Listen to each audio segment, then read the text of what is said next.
हम लोग मूव करते हैं towards finding out the kinetic energy. Curve तो ठीक है, पर exact kinetic energy on the average कैसे निकाली जाए, because then only we will be able to do the first law of thermodynamics. क्योंकि ये तो तुम्हें पता है कि first law of thermodynamics is all about energy, और एनर्जी में भी मैं लिख देता हूँ internal energy, internal energy analysis. This is the purpose of first law of thermodynamics. जो और सिंपल वर्ड में रखें तो एनर्जी, इंटरनल एनर्जी का हिसाब किताब रख पाना, अकाउंटिंग करना, कितनी बढ़ गई कितनी घट गई, नंबर वन एस्पेक्ट। दूसरा एस्पेक्ट, बढ़ गई तो फिर कैसे बढ़ी, what is the mode of change of energy, because we know energy can not be created. तो वो मोड ऑफ चेंज पे आना। फिर अगर तीन चार मोड ऑफ चेंज मिले, तीन चार तरीके मिले हैं एनर्जी चेंज के उस पर्टिकुलर केस में, तो हर तरीके की वजह से इंडिविजुअली कितना चेंज हुआ है, और फिर उन सबको जोड़ जाड़ के टोटल एनर्जी के साथ इक्वल करके प्रूव करना कि देखो मैं तो बोल रहा था ऐसा होगा। तो which is just like job an accountant does, which he does on money, and we are doing it on a quantity called energy.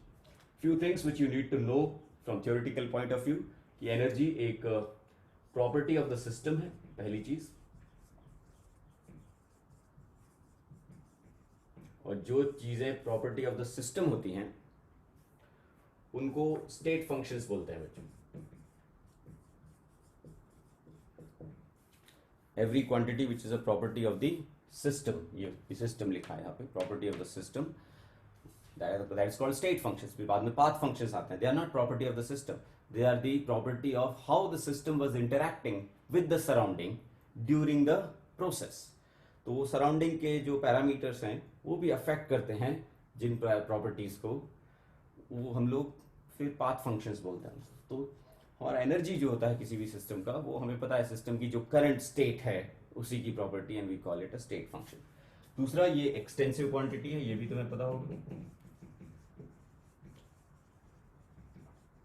Which means ये वो जो लार्ज कलेक्शन ऑफ पार्टिकल्स है, अगर आप कलेक्शन ऑफ पार्टिकल्स बढ़ा दोगे तो जिस प्रोपोर्शन में कलेक्शन ऑफ पार्टिकल्स बढ़ाओगे इंटरनल एनर्जी भी उसी प्रोपोर्शन में बढ़ेगी, given that the state of the particles are same.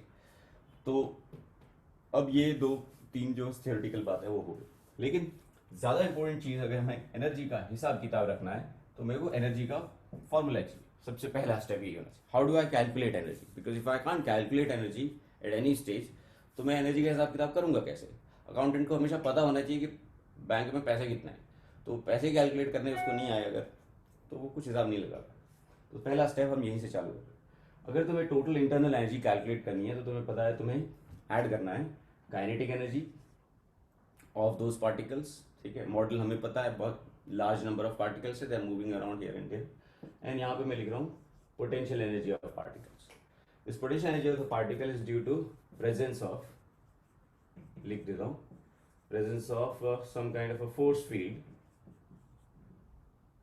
यानी इंटर पार्टिकल अट्रैक्शन फोर्सेस। यानी अभी मैं जो इंटरनल एनर्जी का फॉर्मूला बनाने का प्लान कर रहा हूँ ना, वो थोड़ा मैं जनरलाइज्ड फॉर्मूला बनाने का प्लान कर रहा हूँ। आई am not talking about the ideal case, I am talking about a general case जिसमें हमारे पास कोई एक पीस ऑफ मैटर है, तो उसके अंदर जो भी अंदर छोटे छोटे मॉलिक्यूल्स हैं उन सब की टोटल मिला के इंटरनल एनर्जी का एक्सप्रेशन क्या होगा। तो क्योंकि वो सब कांपते रहते हैं, हिलते डुलते रहते हैं, मूव करते रहते हैं, तो उनकी काइनेटिक एनर्जी भी होगी, और क्योंकि वो एक दूसरे को अट्रैक्ट करते रहते हैं, अट्रैक्शन फोर्स भी होता है, तो पोटेंशियल एनर्जी का टर्म भी उनमें होगा। ये potential energy intermolecular attraction forces पे डिपेंड करती होगी। तो इनका सम करना है और इसका सम करना है। अब उसमें चक्कर ये है कि ये वाला जो टर्म है ना वो बहुत कॉम्प्लिकेटेड होता है।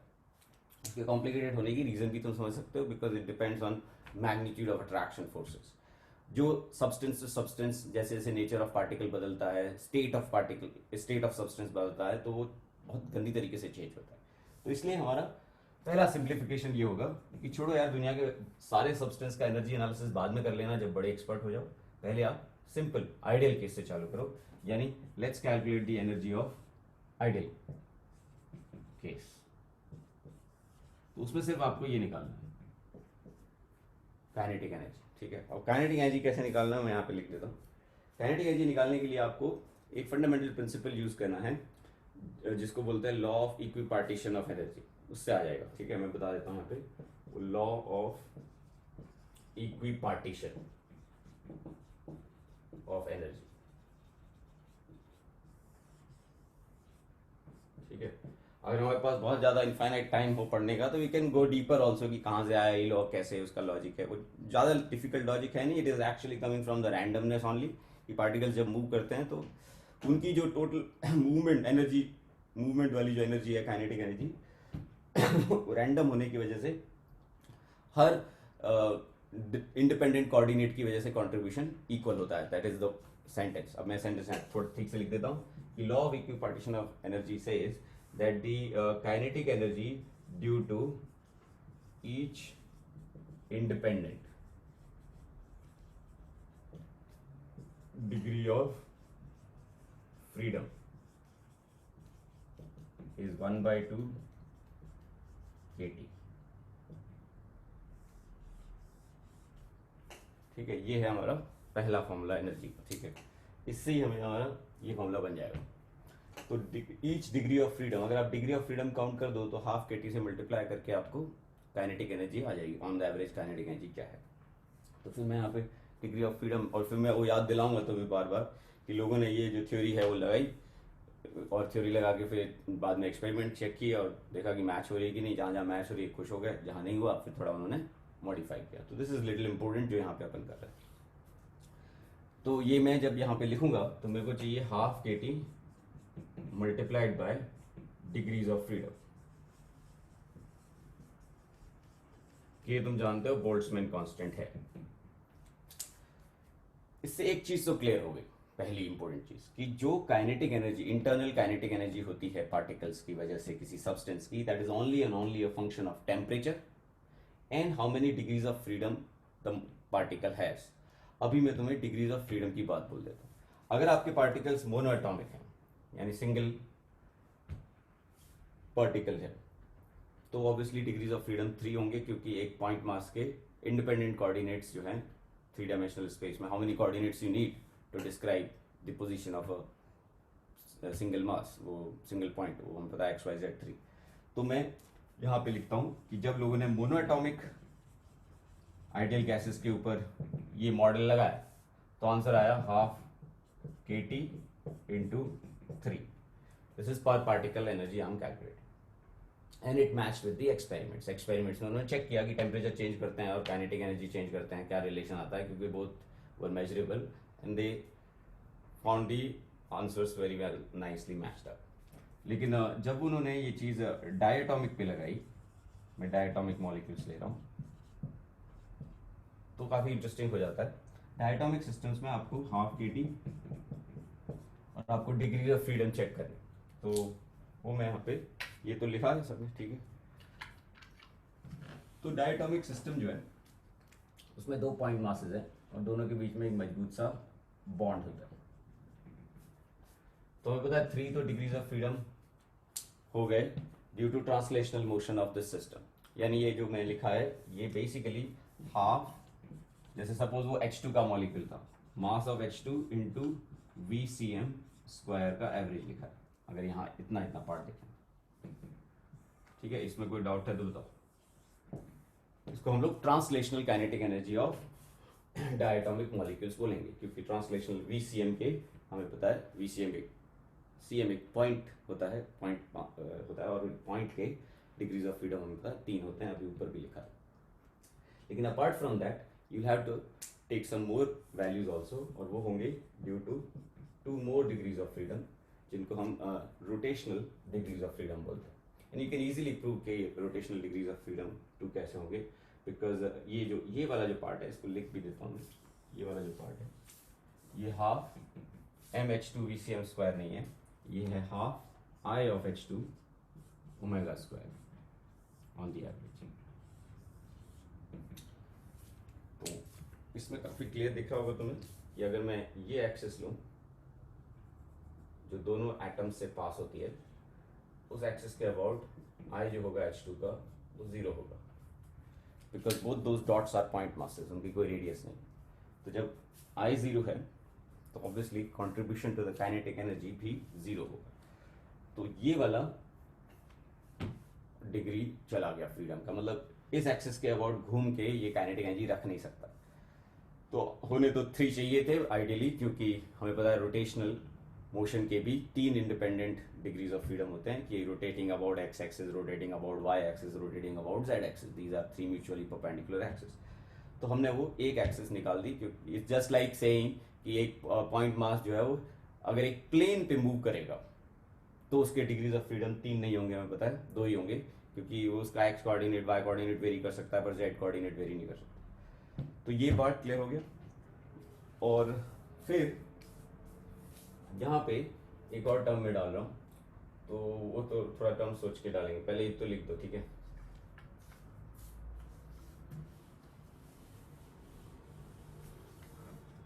तो आज हम सारे फॉर्मूले बनाएंगे, ठीक है। उसके बाद नेक्स्ट लेक्चर जो होगा उसमें हम अच्छे अच्छे क्वेश्चंस करेंगे, और एक शीट भी तुम्हारे साथ शेयर करूंगा थर्मोडायनेमिक्स की। तो ये 2 तो हो गए थे। मैं इसकी बात करूंगा अभी थोड़ा, तीसरा एक और क्या है उसके लिए। पहले तुम तो इधर देखो कि ये सपोज मेरे पास 2 एटम से बना हुआ एक मॉलिक्यूल है और इनके बीच में एक बॉन्ड, ठीक है। अगर तुम इस मॉलिक्यूल को एक रिजिड बॉडी की तरह ट्रीट करते हो, अब रिजिड बॉडी का मतलब क्या है कि ये जो 2 पॉइंट मासेस है इनके बीच की डिस्टेंस चेंज नहीं हो सकती। रिजिड बॉडी का मतलब यही होता है कि उस बॉडी में जितने भी मासेस हैं, जितने भी पॉइंट्स हैं जहां मास कॉन्सेंट्रेटेड है, उनके बीच का डिस्टेंस चेंज नहीं हो सकता। That is the meaning of rigid body. तो जब आपके पास एक डायटोमिक मॉलिक्यूल है और अगर उसको आप एक रिजिड बॉडी की तरह ट्रीट करते हो, ठीक है, तो उसके total degrees of freedom, total degrees of freedom देखो, इस पॉइंट मास की वजह से 3, इस पॉइंट मास की वजह से 3, 3 + 3 6, क्योंकि एक पॉइंट मास के इंडिपेंडेंट तरीके कितने होते हैं मूव करने के? 3। दूसरे पॉइंट मास के इंडिपेंडेंट तरीके कितने होते हैं? 3, ठीक है। जस्ट अगर पूरा मॉलिक्यूल घूम रहा है उसको छोड़ो, तुम इसको छुपा दो, और जब भी मॉलिक्यूल घूम रहा है तो अगर तुम सिर्फ इसको देख रहे हो, सिर्फ इसको, तो तुम्हें पता है इसके पास 3 डिग्रीज ऑफ फ्रीडम, और सिर्फ इसको देख रहे हो तो भी 3 डिग्रीज ऑफ फ्रीडम, तो उस हिसाब से 6 होता है। लेकिन हमें पता है एक कंस्ट्रेंट भी है, और वो कंस्ट्रेंट ये है कि इन दोनों के बीच की डिस्टेंस चेंज नहीं हो सकती, तो वो कंस्ट्रेंट हमें माइनस करनी है। तो हमारे पास 5 आ गया। ये 5, यही 3 और यही 2 है बच्चों, ठीक है ना, क्योंकि वो स्पिनिंग भी इसमें इंक्लूड हो गई और इसमें ट्रांसलेशनल भी इंक्लूड हो गया। लेकिन क्या इंक्लूड नहीं हुआ है? उस डायटोमिक सिस्टम का एटम्स का एक दूसरे से दूर जाना, पास जाना इंक्लूड नहीं हुआ है, क्योंकि वो अलाउड नहीं है, क्योंकि हमने बोला मॉलिक्यूल एक रिजिड बॉडी है। तो अगर एक मॉलिक्यूल रिजिड बॉडी है डायटोमिक वाला, तो 3 3 -1। तो अब जैसे जैसे एटम्स बढ़ते जाएंगे, एक ये आइडिया भी है, एक ये तरीका भी है डिग्रीज ऑफ फ्रीडम ढूंढने का, कि आप हर एटम की वजह से 3 डिग्रीज ऑफ फ्रीडम काउंट कर लो, ठीक है। फिर आपके पास टोटल डिग्रीज ऑफ फ्रीडम आ जाएंगे। ये जो आए हैं, ये आए हैं assuming that the molecule is not rigid. अब इसमें रिजिडिटी डाल दो तो कुछ माइनस हो जाएंगे, और वो जो माइनस हो जाएंगे तो उसके बाद जो बचेंगे, that would be the degrees of freedom of the rigid molecule, of the rigid molecule. लिख, और ये जो लिखा है ना बच्चों, ये है 6 जो लिखा है, that is the degrees of freedom of the flexible molecule, which can be twisted and turned, अजीब सा उसको elongate भी कर सकते हो इस टाइप से। तो ये हम लोग 5 जो यहाँ ले रहे हैं वो ये वाला पार्ट हो गया। तो अगर मैं यहाँ कुछ नहीं लिखता हूँ, आगे 0 डालता हूँ, मतलब कुछ नहीं, तो इसका मतलब I am not counting that, और I am not counting that इसका मतलब हम लोग रिजिड मॉलिक्यूल्स मान के डायटोमिक मॉलिक्यूल्स की एनर्जी जब भी कैलकुलेट करेंगे, you will calculate with this formula. If you have any question at this stage, please ask. Sir sir जैसा हम पहले करते थे कि यही सेम जो याद कर लिया था कि सारे का 3 है, हाँ उसके बाद फिर हम ट्रांसलेशनल एंड रोटेशनल को सब्सट्रैक्ट करके वाइब्रेशनल निकालते हैं। हाँ पर सर एक्चुअली में हमको वाइब्रेशनल निकालना ज़्यादा इजी हो रहा है, क्योंकि रिजिड हाँ, सही बात। तो एक्चुअली यही है, वाइब्रेशनल निकालना इसमें तो थोड़ा ज्यादा इजी है, बट क्यों ज्यादा इजी हो रहा है? क्योंकि ये छोटा मॉलिक्यूल है. Now think about a complex molecule. Good point, निशान ने बिल्कुल सही बोला कि सर ये सीधा ही देख लो ना कि इन दोनों की डिस्टेंस चेंज नहीं करनी है तो एक हो गया. But as the molecule becomes bigger it's quite interesting. Suppose मेरे पास एक एटम है और एक और एटम है और एक और एटम है, ऐसे ये ऐसा मॉलिक्यूल, ठीक है, ऐसा H2O का टाइप का मॉलिक्यूल है, ठीक है. तो अब अगर मैं एनालाइज करूं, इसमें भी थोड़ा सिंपल है. Then I will take another example just रफली and you will get the idea कि ये एक पॉइंट मास है, इसके डिग्रीज ऑफ फ्रीडम 3 हो गए. Forget the entire molecule as a whole, क्योंकि after all motion of the molecule is nothing but motion of it the atoms. Move तो atoms करते हैं, ठीक है. तो इसके 3, इसके भी 3, तो मेरे पास टोटल 9 डिग्रीज ऑफ फ्रीडम हो गए, ठीक है. टोटल 9 डिग्रीज ऑफ फ्रीडम हो गए. And this include all kind of motions, ठीक है. Here I am not considering it as a rigid body, but the moment I consider it as rigid body, तो तुम्हें पता है रिजिड बॉडी के लिए इन दोनों के बीच की डिस्टेंस कांस्टेंट रहनी चाहिए. तो एक ये निकल गया. इन दोनों के बीच की डिस्टेंस भी कांस्टेंट रहनी चाहिए. ये एक और निकल गया. अब बताओ सही है या अभी और भी एक कंस्ट्रेंट बाकी है? दो ही सर बॉन्ड थे. ऐसे तो और भी एक बाकी है. और कौन सी है? सर ये है सपोज हाइड्रोजन, ये है ऑक्सीजन और ये है हाइड्रोजन. हाँ, और एंगल.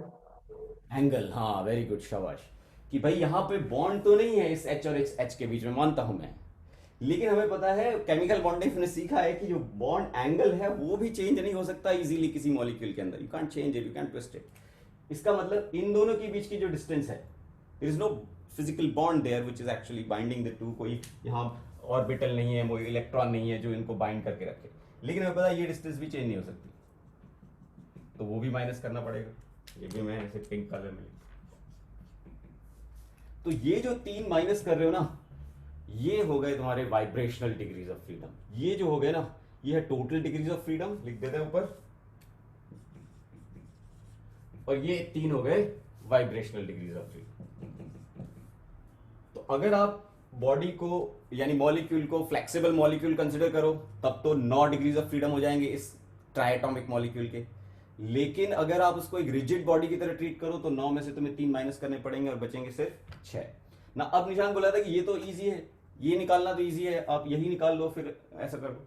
लेकिन नाउ यू सी, अगर मैं थोड़ा जनरलाइज एक्सप्रेशन बनाऊं, सपोज एक मॉलिक्यूल में, ये बताओ जरा, ठीक है, एक मॉलिक्यूल में सपोज n एटम्स हैं,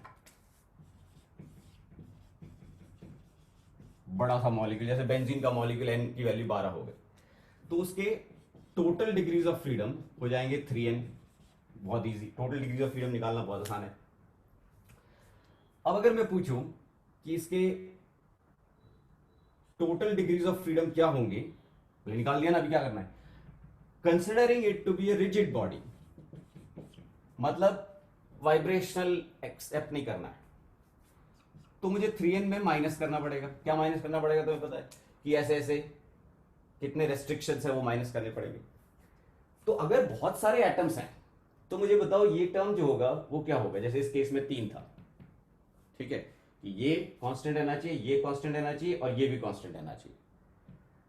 अगर n is just a general term, तो बताओ यहां पे क्या आएगा. तुम्हारा मैथमेटिक्स चेक करते हैं और तुम्हारा लॉजिक चेक करते हैं.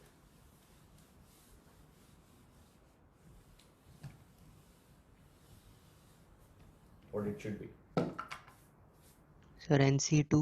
NC2, क्योंकि every time you pick 2 atoms, उनके बीच की डिस्टेंस कांस्टेंट रहनी चाहिए. इनके बीच की भी कांस्टेंट, इनके बीच में भी कांस्टेंट. अगर यहाँ पे एक और एटम होता, ऐसे बॉन्ड होता, तो हमें पता है ये भी कांस्टेंट, ये भी कांस्टेंट, क्योंकि वो रिजिडिटी मेंटेन करनी.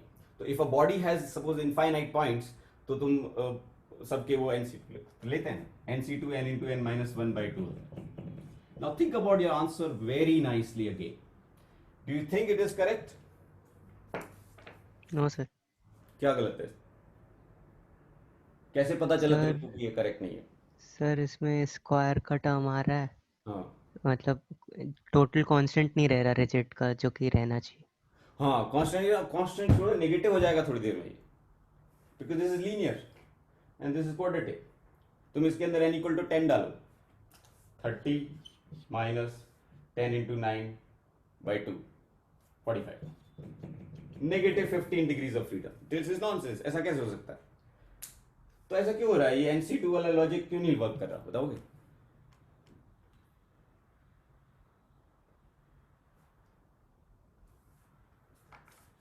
तो सर शायद ऐसा हो रहा हो कि क्या? दो या तीन कॉम्बिनेशन चेंज होके टोटल अनचेंज हो रहा हो। सर हाँ, इसका मतलब बाकी बाद में जो है ना वो रिडंडेंसी आ रही है। मतलब अगर आपने ये कर दिया ना, उसके बाद करने की जरूरत ही नहीं है। कहने का मतलब कि वो restrictions will make sure that the rest of the rigid body is rigid only. So इसलिए ये तरीका सही नहीं है। अब तो समझ में आ गया कि तो ऐसे तो आप वाइब्रेशनल डिग्रीज ऑफ फ्रीडम निकाल ही नहीं सकते क्योंकि रॉन्ग आ रहा है।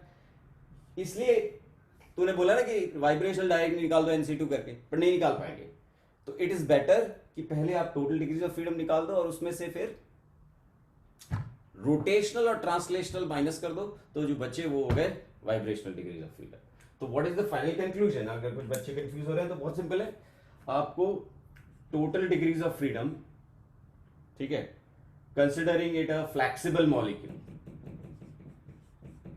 या फिर सीधा काम की चीज लिखते हैं ट्रांसलेशनल ऑफ मॉलिक्यूल। मैं पूरे वर्ड्स लिख रहा हूं ताकि कोई कंफ्यूजन रहे ही नहीं, प्लस रोटेशनल ऑफ मॉलिक्यूल। ये क्या है? ये हाफ MVCM² की वजह से, और ये ICM ओमेगा स्क्वायर, ठीक है ना। रोटेशनल जो है किसके? मॉलिक्यूल के। और तीसरा वाइब्रेशनल ऑफ मॉलिक्यूल, कि उसके बॉन्ड भी कांपने लग जाए।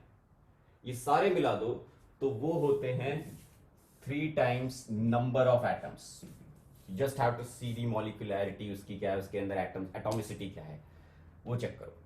पर अगर आप उसको रिजिड बॉडी की तरह ट्रीट करो, जैसा हमने सजेस्ट किया था यहां पे काइनेटिक एनर्जी निकालने के लिए, मतलब सिर्फ आप ये लो और आप ये लो, ये मत लो, ठीक है। और उसका रीजन भी मैं पूछूंगा थोड़ी देर में, और उसका बात करें, क्योंकि रीजन बेस्ड क्वेश्चन पूछ सकते हैं, that's with in the syllabus. Translational molecule, translational motion of molecule and rotational motion of molecules, अगर आप सिर्फ उनको कंसिडर करो तो यहां पे मैं लिख देता हूं कि rigid body, rigid molecule, rigid molecules degrees of freedom, तो वो आपको लिखना है। तो आपको वो NC2 नहीं करना है, सब गड़बड़ हो जाएगा। आपको 3 ट्रांसलेशनल लेने हैं और आपको 0 रोटेशनल लेने हैं, 3 ट्रांसलेशनल लेने हैं, 2 रोटेशनल लेने हैं, 3 ट्रांसलेशनल लेने हैं और 3 रोटेशनल लेने हैं। 3 बार लिख दिया आपने। हम क्या लेंगे? बच्चे कंफ्यूज हो जाएंगे, हम क्या करना है। तुम जानते हो ये है फॉर पॉइंट मासेस, यानी मोनोएटॉमिक, ठीक है। No rotational, I omega square possible ही नहीं है उसका। ये है point mass, another point mass, but in a line, क्योंकि उससे एक I ओमेगा स्क्वायर वाला टर्म 0 हो जाता है, इस एक्सिस के अबाउट I 0 हो जाता है। तो ये मैं लिखूंगा diatomic. You can also generalise it, अगर तीसरा एटम भी होता लेकिन उसी लाइन में होता, भले ही 3 एटम्स हैं लेकिन रिजल्ट वही आएगा जो डायटोमिक के लिए आता है। तो why not right all linear molecules. और ये आपका हो जाएगा जब 3 रोटेशनल और 3 ट्रांसलेशनल, यानी 3 तरीके हाफ MVCM² रखने के और 3 तरीके हाफ ICM ओमेगा स्क्वायर रखने के, तब आपके पास हम लोग लिख देंगे नॉन लीनियर केसेस जो हैं, नॉन लीनियर मॉलिक्यूल्स। तो इसका मतलब रिजिड मॉलिक्यूल्स की डिग्रीज ऑफ फ्रीडम लाने के लिए आपको 3n माइनस NC2 नहीं करना है। In other words, vibrational degrees of freedom NC2 नहीं होते। That is why student is saying कि वाइब्रेशनल डिग्रीज ऑफ फ्रीडम पहले ही निकाल लेनी चाहिए NC2 करके, पर नहीं निकाल सकते क्योंकि आपको अब रिवर्स रूट लेना पड़ेगा।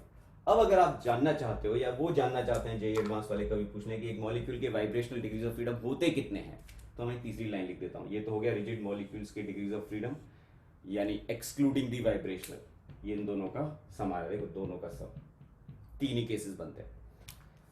और नेचुरली नाउ यू नो कि अगर वाइब्रेशनल डिग्रीज ऑफ फ्रीडम लाने हैं तो जो टोटल आए हैं उसमें से माइनस करो, या तो आप माइनस करो 3+0, या फिर आप माइनस करो 3+2, या फिर आप माइनस करो 3+3। ठीक है, ये तीनों चीजें लिख दो बच्चों और तुम्हारा काम होता रहेगा। This is for mono atomic, इसमें ऑब्वियसली कोई वाइब्रेशनल नहीं आएगी, N1 है इसमें। This for linear, so there is no specific value of it, just a linear molecule, and this is for non-linear.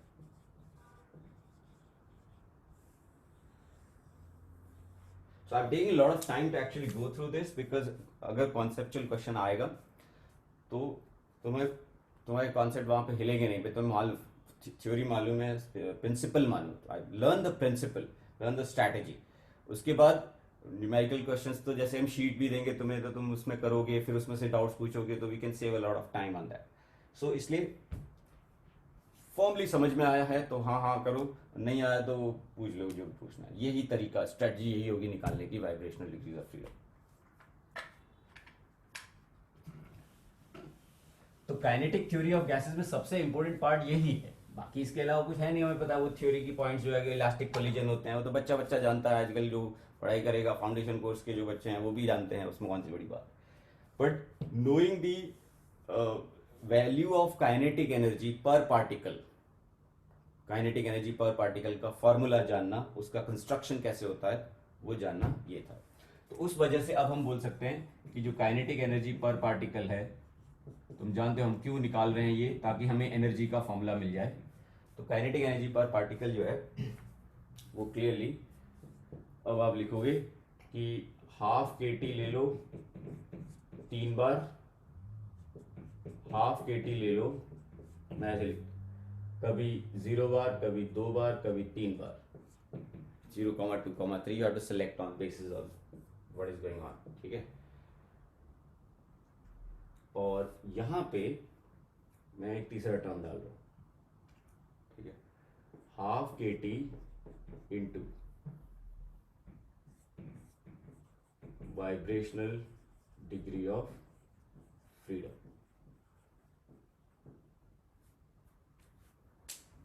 ठीक है, अब तुम में से कौन सोच समझ के समझदार आदमी मेरे को बताएगा कि ये टर्म ऐसा होना चाहिए जैसा लिखा है यहाँ पे, या नहीं होना चाहिए, और अगर नहीं होना चाहिए तो फिर इसमें क्या मॉडिफिकेशन करोगे।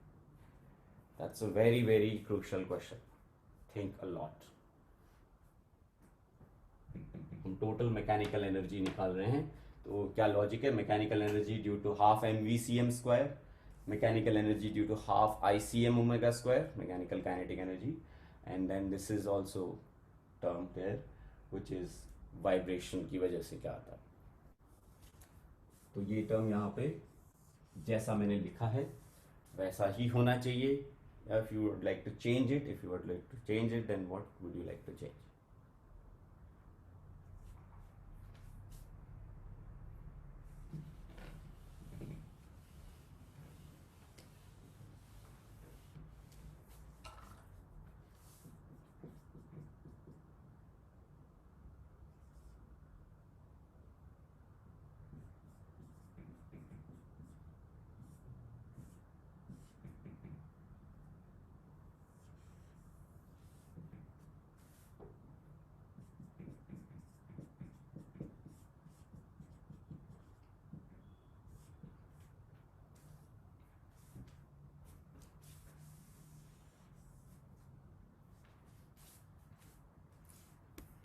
बोलो कुछ बच्चों, होना चाहिए कि नहीं होना चाहिए तुम्हारे हिसाब से।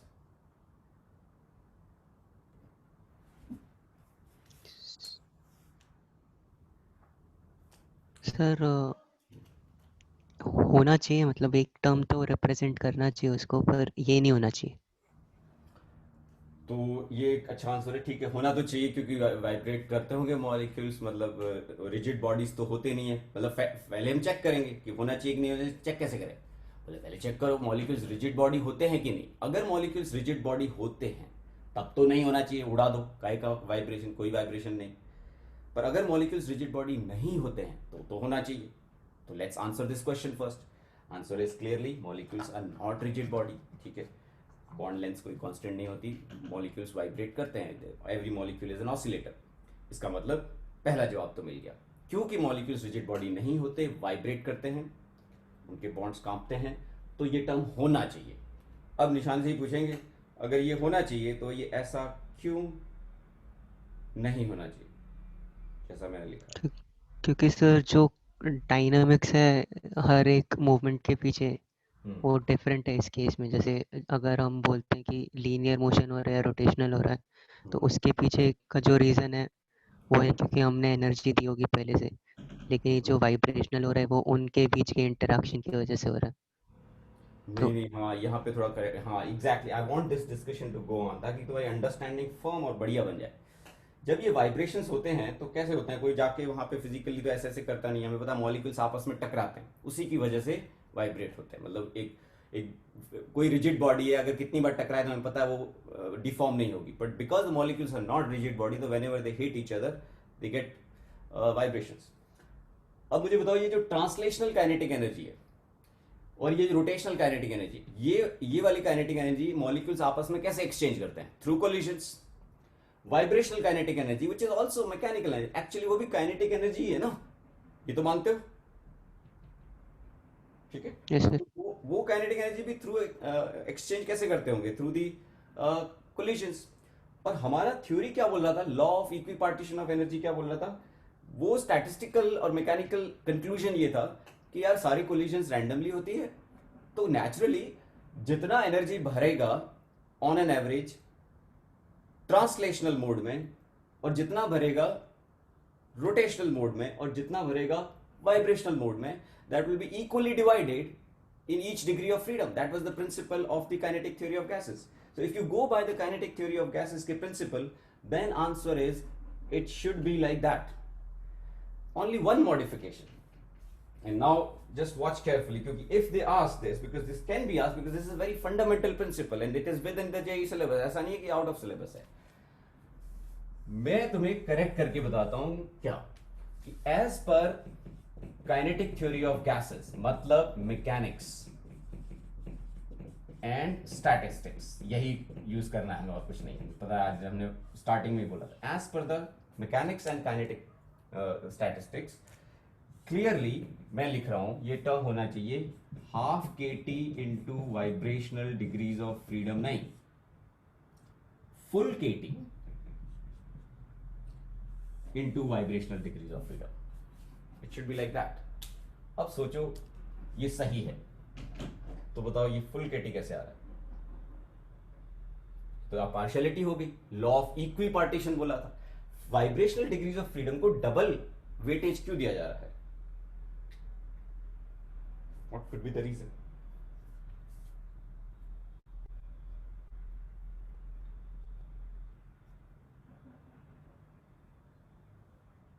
Sir yes. सर वाइब्रेशन दो पार्टिकल के रिलेटिव में देख रहे हैं इसलिए।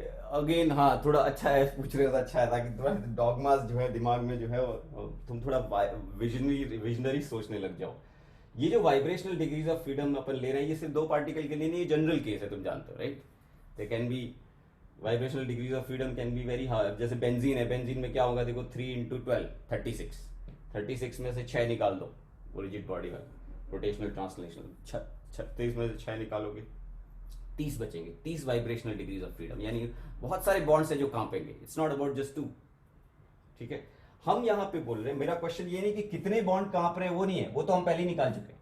मेरा क्वेश्चन ये है कि हर डिग्री ऑफ फ्रीडम की वेटेज 1 kT क्यों है? यहां ऐसा नहीं, देखो आई am not asking about why it is 2023, I am asking यहां तो आपने हाफ kT रखा, हाफ kT रखा, तो वाइब्रेशनल डिग्रीज ऑफ फ्रीडम को ये एक्स्ट्रा एनर्जी क्यों दी जा रही, पार्शियलिटी क्यों है? मैं बताता हूं। ये जो वाइब्रेशन मोशन होती है which is just an oscillation, जैसे एक स्प्रिंग पे दो मासेस जब आप लगा देते हो और कैसे ऑसिलेट करता है वो होता है, बहुत सिंपल है। उस केस में जो इसकी मैकेनिकल एनर्जी होगी ना बच्चों, वो होगी half into some mass term, mass का dimension term, and V square. अगर तुम थोड़ा ज्यादा अगर एसएचएम वगैरह पढ़ते हो, तुम पता है कि अगर सिर्फ दो मासेस है फॉर इंस्टेंस, तो यहाँ एक रिड्यूस मास टर्म आता है और वी रिलेटिव स्क्वायर है व्हाटएवर समथिंग, काइनेटिक एनर्जी का टर्म आता है, दूसरा हाफ के जो भी R minus R naught square है सब कुछ. What is this? I will explain. This is like force constant. ठीक है, बॉन्ड का फोर्स कांस्टेंट, कितना स्ट्रांग है बॉन्ड, कितना स्टिफ है बॉन्ड. ठीक है, और ये क्या है? R minus R naught. This R naught is like average mean position, equilibrium position bond length, and this is the stretched bond length. तो उसका तुम्हें ऐसा समझ में आ रहा है कि वाइब्रेशनल जो मोशन है, it actually contains two ways of energies, two different ways of energies, potential energy and kinetic energy. थोड़ा डिस्टर्बेंस हो रहा है बीच में, इसको निकालता हूँ, मैसेज कौन दे रहा है. तो अभी तुम्हें समझ में आ रहा है मैं क्या बोल रहा हूँ? ठीक है, अरे चल, हाँ, तो ये दो है, इसकी वजह से हाफ के टी और इसकी वजह से हाफ के टी. तो उस हिसाब से फिर यहाँ पे क्यों हाफ के टी नहीं है और क्यों टू हाफ के टीज है वो समझ में आ गया. तो अगर हम काइनेटिक थ्योरी ऑफ गैसेस के हिसाब से जाएं तो टोटल एनर्जी का फॉर्मूला ऐसा होना चाहिए, 3 बार half K T translational motion की वजह से, 0 2 3 depending on the scenario, rotational motion की वजह से भी half K T. But when it comes to vibrational mechanical energy, half kT will appear 2 times because there are 2 ways to store the energy in vibrational, each vibrational degree of freedom. One is, ये दो अलग अलग degrees of freedom हो गया ना, एक तरह से एक वाइब्रेशनल डिग्रीज ऑफ फ्रीडम है, एक काइनेटिक एनर्जी और दूसरा potential energy. And every form of energy हम लोग बोल रहे थे is equally likely to be distributed among themselves. तो इसलिए ये फुल केटी आ गया. ठीक है, ओके, अब यहाँ पे क्लियर है ये सब? कुछ डाउट है तो पूछ लो इसमें. सर तो हाँ. वो लॉ ऑफ इक्विपार्टीशन अभी भी वायलेट नहीं हुआ? हाँ एग्जैक्टली, ये जो मैंने बात बोली ना, ये लॉ ऑफ इक्वी, तो ये बहुत ही अच्छा क्वेश्चन है. अब तुम्हें समझ में आ गया होगा कि लॉ ऑफ इक्विपार्टीशन आपको किस स्टेज तक लेके जाता है. अंडरस्टैंड दिस, हमारे जेई सिलेबस में लॉ ऑफ इक्विपार्टीशन है. इसका मतलब we should know the extent of that law. ऐसा नहीं कि एक फॉर्मूला सीख लिया NCVT, NCVT is equal to energy whatever NCV delta T, ये बच्चे लोग करते हैं. फिर सीवी की वैल्यू रट ली हमने, सीपी माइनस सीवी सब. अरे वो सब बाद में, हम खुद कर लेंगे, सीवी निकाल लेंगे, सीपी निकाल लेंगे, सब निकाल देंगे. अगर मेरे पास फॉर्मूला होगा तो मैं सब कुछ निकाल दूंगा. बट फॉर्मूला आपको किस एक्सटेंट तक लेके जा रहा है, तो ये बहुत इंपॉर्टेंट कंक्लूजन ड्रॉ करना है इस डिस्कशन का, कि आपको kinetic theory of gases which is mechanics and statistics, large population, equally distributed, randomness, वो सब आपको किस पॉइंट पे लेके जाएगा कि मॉलिक्यूल्स अगर रिजिड बॉडी है तो ये, और अगर मॉलिक्यूल्स रिजिड बॉडी नहीं है तो ये. तो अगर जेई में सपोज क्वेश्चन पूछते हैं कि what would be the kinetic energy term as a function of temperature if you consider the molecule as rigid body, तो ओनली पहले दो टर्म आएंगे बच्चों. But if you consider it to be a non rigid body where the bonds are allowed to oscillate, तो as per the KTG the term is this. तो अगर suppose कल को तुम H2 के मॉलिक्यूल की काइनेटिक एनर्जी निकालो, तो it will be interesting. Now 3 half KT due to H2 के ट्रांसलेशनल मोशन, ये half MVCM square, 2 half KT हो गए ड्यू टू रोटेशनल हाफ आया स्क्वायर, और लास्ट में एक वाइब्रेशनल डिग्री ऑफ फ्रीडम है. पर वाइब्रेशनल डिग्री ऑफ फ्रीडम का कंट्रीब्यूशन हाफ केटी नहीं, दो हाफ केटी मतलब फुल केटी आएगा. तो ये कैसा देखो 5 और ये 6 ऐसा हो जाएगा. मतलब ऐसे अगर मैं करूँ तो ऐसे 2 हो गया एक. ठीक है, हाफ कर. तो अगर मैं if I take out half KT common, so 3 + 2 + 2 times of 1, तो ऐसा फॉर्मूला बन जाएगा as per the kinetic theory of gases. Sir हाँ सर पर हम यहाँ पे तो काइनेटिक एनर्जी की बात कर रहे हैं ना, हाँ एवरेज काइनेटिक एनर्जी उसमें भी. तो yes. सर अगर हम एक स्प्रिंग पे 2 मासेस को देखें, हाँ तो सर जो दूसरा वाला टर्म था हाफ kx² वाला, वो तो पोटेंशियल एनर्जी वाला टर्म था. हाँ तो सर पूरे टाइम वो सेम एनर्जी तो मैकेनिकल में कन्वर्ट नहीं होती, हमको उसका भी एवरेज काइनेटिक देखना गुड पड़ेगा. क्वेश्चन, बिल्कुल गुड क्वेश्चन कि भाई वो तो पोटेंशियल एनर्जी का भी एक टर्म था और उसमें काइनेटिक एनर्जी का भी टर्म था. तो हम लोग ये तो जरूर बोल सकते हैं कि on the average potential and kinetic energy will be equal, ठीक है, वो तो बोल दिया। अब बोले खाली काइनेटिक एनर्जी ले लो, पोटेंशियल एनर्जी मत लो, ये बोल रहे। बोले ऐसा क्यों करेंगे, हम क्या निकालने जा रहे थे, total internal energy of the system, ठीक है। और total internal energy of the system में मुझे क्या लेना चाहिए, काइनेटिक एनर्जी लेनी चाहिए या पोटेंशियल एनर्जी लेनी चाहिए, दोनों लेनी चाहिए सर, दोनों लेनी टोटल चाहिए। बोले तो। तो बोले फिर आपने वो टर्म क्यों छोड़ दिया जो स्टार्टिंग में आपने बोला था, एकदम शुरू शुरू में आप बोल रहे थे कि एक जनरल केस लेंगे। अब ध्यान देना, जनरल केस कोई कंफ्यूजन बढ़ने नहीं चाहिए वोल्टेज से। एक जनरल केस लेंगे जिसमें energy is equal to kinetic energy plus potential energy. ये पोटेंशियल एनर्जी अलग थी जो मैं वहां पे उड़ा दिया वो टर्म, वो था because of the inter particle attraction forces. Here that I am taking here जो वाइब्रेशनल का ले रहा हूं वो अलग चीज है, वो है हर पार्टिकल की, मतलब एक तरह से एक पार्टिकल की इंटरनल एनर्जी निकाल रहा हूं। ये जो टर्म था वो था पार्टिकल्स का, एक पार्टिकल का दूसरे पार्टिकल के साथ जो इंटरेक्शन होता है, वैन डर वाल्स फोर्सेस और वो सब जो रहता है ना, उसकी वजह से जो आता है, that I have removed because of ideal gas scenario. But kinetic theory of gases, ideal gas scenario में मॉलिक्यूल्स को रिजिड बॉडी की तरह ट्रीट अगर ना करे तो हमें पता ये टर्म रहेगा, ठीक है। मतलब सर हम इंट्रामोलिकुलर फोर्सेस को अज्यूम कर रहे हैं कि है। हाँ वो नहीं है, इंट्रामोलिकुलर फोर्स नहीं है, पर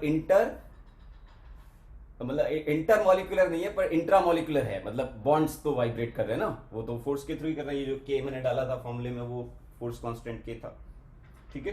तो मतलब फिर सर जो वहाँ पे टर्म निकाले थे पहले, हम बोले थे काइनेटिक एनर्जी है, पर हाँ अगर हम वाइब्रेशनल को इंक्लूड कर रहे हैं तो हम बोलेंगे कि वो टोटल इंटरनल एनर्जी। हाँ, टोटल इंटरनल एनर्जी, ये जो है ना, ये जो फॉर्मूला में जैसे H2 के लिए लिखा, तो टोटल टोटल इंटरनल एनर्जी है, इंटरनल एनर्जी ऐसे लिखते हैं पूरा सेंटेंस, क्या है वो, पर पार्टिकल, और पर पार्टिकल का मतलब एवरेज, पर हेड कितनी है। जैसे इंडिया के बहुत सारे पैसे होंगे लोगों के पास, लेकिन अगर निकाला जाएगी पर पर्सन कितना पैसा है, तो उसमें मतलब वो जो बैंक में पड़ा है, जो कैश पड़ा है, तो बैंक इज लाइक दैट, मान low potential energy and cash पड़ा है, वो काइनेटिक एनर्जी, दोनों को, तो वाइब्रेशन में वो दोनों फॉर्म है, दोनों इक्वली लाइकली हैं, तो इसलिए हमें उसको ऐसे लेना चाहिए, ठीक है।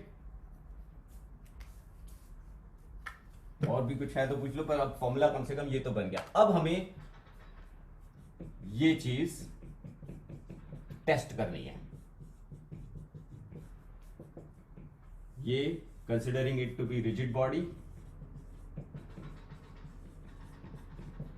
ठीक है, और ये हो गया KT into vibrational degrees of freedom, जो एक्चुअली बड़ा सिंपल भी है, 3n माइनस 0,2,3 ऐसे लिख देता हूं, ठीक है, समझ जाओगे ना। लेकिन जब लोगों ने चेक किया एक्सपेरिमेंट से तो ऐसा आ ही नहीं रहा था, क्योंकि अगर तुम H2 का गामा चेक करो, यानी CV चेक करो, या मतलब CV कहने का मतलब वो वाला फैक्टर चेक करो, तो वो मैच नहीं हो रहा था। तब लोगों ने फिर इसमें मॉडिफाई किया, और ये मॉडिफिकेशन क्लासिकल मैकेनिक्स नहीं कर सकती, बिकॉज क्लासिकल मैकेनिक्स के हिसाब से तो यही होना चाहिए, काइनेटिक थ्योरी ऑफ गैसेस के लिए तो यही होना चाहिए। पर अब जब लोगों ने एक्सपेरिमेंट किया, हो ही नहीं रहा था ऐसा, ये आ ही नहीं रहा था टर्म, सब मॉलिक्यूल्स के ऊपर, अलग अलग मॉलिक्यूल्स के ऊपर ट्राई किया तो यही आ रहा था। Only at extremely high temperature, जैसे जैसे टेम्परेचर बढ़ाते थे वैसे वैसे वो टर्म जो है मशरूम की तरह निकलता जा रहा है, धीरे धीरे, ऐसा नहीं कि कोई सीधा आ गया, ऐसे धीरे धीरे उस टर्म की वैल्यू बढ़ती जा रही है, which was very odd for these classical people, क्योंकि वो तो ऐसा तो बिल्कुल होना ही नहीं चाहिए, क्योंकि it should be right that even at 0.001 kelvin, क्योंकि हर बार ये होना चाहिए और ये भी होना चाहिए, सब बराबर होना चाहिए। तो उसका कंक्लूजन तुम्हें पता है, उसका जो रीजन है वो क्लासिकल मैकेनिक्स में है नहीं, उसका रीजन है क्वांटम मैकेनिक्स में, कि ये जो बॉन्ड्स होते हैं जब आप उनको वाइब्रेट करना चाहते हो तो वो ऐसे स्प्रिंग्स हैं जो किसी भी एनर्जी से ऑसिलेट नहीं किए जा सकते, उनके ऑसिलेशंस के फ्रीक्वेंसीज या उनके ऑसिलेशंस के जो एनर्जीज हैं दे आर क्वांटाइज्ड, यानी अगर मॉलिक्यूल बहुत जोर से टकराएंगे तो ही एनर्जी उड़ेली जा सकती है इनटू दिस, और वो सर्टन एनर्जी के वैल्यूज ही हैं जो उसमें उड़ेले जा सकते हैं। तो व्हाट हैपेंस इज दैट कि at low temperature when molecules are hitting each other, their kinetic energies are less, and that's why those hits are not strong enough to activate the vibrations. It's just like अपन उस दिन कर रहे थे ना कि alpha particle आएगा, टकराएगा hydrogen atom से, बताओ एनर्जी लॉस हो पाएगा कि नहीं, पता ना, नहीं हो पाएगा। 51 होना चाहिए तो ही हो पाएगा, नहीं तो नहीं हो पाएगा, क्योंकि अंदर बैठा हुआ इलेक्ट्रॉन बोलता है मैं तो इतना ही लूंगा, उससे कम नहीं लूंगा। तो ये जो वाइब्रेशनल डिग्रीज ऑफ फ्रीडम है, उनका ये सीक्रेट प्लैंक्स थ्योरी के बाद लोगों को पता चला कि अरे यार वहां तो ये चक्कर है। इसलिए हम लोग क्लासिकल थर्मोडायनेमिक्स में ये टर्म नहीं होगा, उसका जस्टिफिकेशन ये देते हैं कि it only appears at very high temperature. In other words, simple सीधा सेंटेंस लिखते हैं, इन other words this term does not obey the so-called kinetic theory of gases, failure of the theory। ठीक है, तो उसको स्पेशल टर्म की तरह treat करना पड़ेगा और फिर एक्सपेरिमेंटली ही पता किया जा सकता है, और कोई ऑप्शन नहीं। बट हम अब क्या हमें उसकी वैल्यू याद रखने यही क्या नहीं, पर हमें ये पता होना चाहिए कि ये टर्म ट्रिगर कहाँ होता है, हायर एंड हायर टेम्परेचर पे। जितना तुम गर्म करोगे सिस्टम को उतना ये ट्रिगर ज्यादा होता जाएगा, इसकी वैल्यू बढ़ती जाएगी। And there is no consistent formula for that in classical यानी KTG, बिकॉज इसके हिसाब से तो ये ऐसा होना चाहिए था और तो एकदम ही उल्टा हो गया। सो कंक्लूजन ये है, हम लोग सिर्फ ये दो लेंगे और ये वाला स्किप करेंगे, पर नॉलेज साथ में रखेंगे। क्यों होता है ये स्किप, क्यों जाग जाता है एट हायर टेम्परेचर, और जब जागता है ये तो कोई स्पेसिफिक इस टाइप का प्रोपोर्शनैलिटी फॉलो नहीं करता और अजीब से रिजल्ट फॉलो करता है। ठीक है, तो कुल मिला के इस डिस्कशन का काफी इंपॉर्टेंट कंक्लूजन्स निकले हैं, और हम लास्ट में ये लिखेंगे कि जब भी आपको इंटरनल काइनेटिक एनर्जी चाहिए पर पार्टिकल किसी गैस सिस्टम में, तो आपको चाहिए हाफ KT इंटू, मैं यहाँ पे F लिख रहा हूँ, F is basically half KT common लिया है मैंने। ठीक है, ये और ये का सम है, जो तुम्हें पता है कभी कभी तुम्हें 3+0 लेना है, कभी तुम्हें 3+2 लेना है, कभी तुम्हें 3+3 लेना है, और फिर आप टोटल एनर्जी भी ला सकते हो, टोटल बस उसको नंबर ऑफ पार्टिकल से मल्टीप्लाई कर दो। नंबर ऑफ पार्टिकल्स हमें पता होंगे moles into Avogadro number, n मोल अगर है तो n इंटू एवोगैड्रो नंबर, तो हाफ KT से इसको मल्टीप्लाई किया, F तो पढ़ाइए। बाकी अभी तुम जानते हो, अभी फॉर्मूला में जाना पहचाना लगेगा। ये n है, ये Na की और ये k की मल्टीप्लिकेशन, थोड़ी देर पहले बताया था, you call it gas constant. तो number of particles extensive quantity, ठीक है, वो so called degrees of freedom, considering it a rigid body because we have given up on this. ठीक है, KTG वालों ने गिव अप मार दिया क्योंकि वो थक गए प्रेडिक्ट करते करते और उनका आंसर कभी मैच नहीं हुआ। तो ये हो गया, और दूसरा R2 और D। तो this will be your baseline. जब भी तुम्हें एनर्जी का हिसाब किताब लगाना है, this is the only formula that you will go to. इसी को अपन दिमाग में रखें। ठीक है।